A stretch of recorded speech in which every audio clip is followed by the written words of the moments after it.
When we create a virtual Singapore, we virtualize the 3D models, the buildings, the landscape, the urban furnitures. We also virtualize the city life. We integrate the 2D or 3D geospatial information into virtual Singapore. If we actually think about how that information is going to be displayed, it's critical now that it actually moves to some form of visualization. We really need to be able to see it in operation. Currently, Virtual Singapore is one of the leaders in this area. 5 years from now, there will be 50 billion of connected objects. And people that will be able to gather insight from that smart connecting object, sensor, will have a competitive advantage because they will be able to understand the past, to act in the present, to have a better future. So during the National Science Experiment, we recorded over 100,000 unique trips of students traveling from home to school. We found that over 85% of those trips were with public transportation.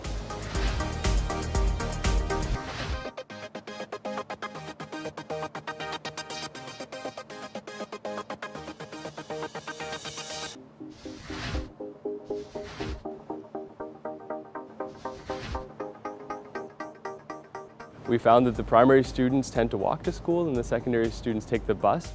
What was also very interesting is to see that the primary students spend 30% more time outdoors than the secondary student, probably because they end up walking to school. Singapore is a highly connected city, so we see Wi-Fi access points almost everywhere in the city. Even the farthest corners of Singapore are connected.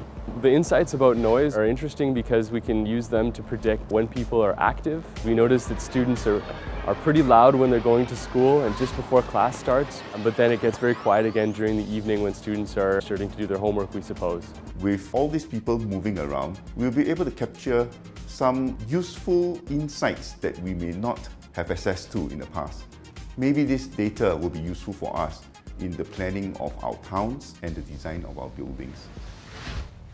The National Science Experiment, besides allow the young Singaporeans, the kids, to gain insights from the data collected, it also allow deeper analysis into the urban environment in Singapore.